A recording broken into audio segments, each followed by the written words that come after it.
नमस्कार विद्यार्थी मित्रांनो, आज आपण पाहूयात तुलनाचा एक प्रश्न. बघा, जर A स्टार B म्हणजे A हा B पेक्षा लहान आहे, A% B म्हणजे A हा B पेक्षा मोठा आहे, $B म्हणजे A हा B एवढा आहे. तर जे विधान दिले ते आपण सोडवायला घेऊयात.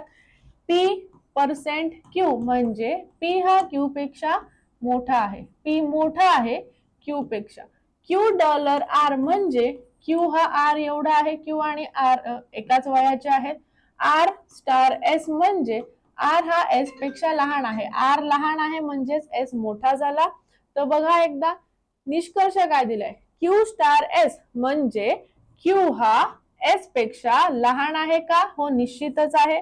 पुढे P स्टार S म्हणजे P हा S पेक्षा लहान आहे का? सांगू शकत नाही, म्हणून आपलं उत्तर काय यायला पाहिजे? फक्त एक बरोबर. प्रश्न आणि व्हिडिओ आवडला असेल तर लाईक करून घ्यायचा आहे आणि सबस्क्राईब करायचा आहे आपल्या चॅनलला. थँक्यू.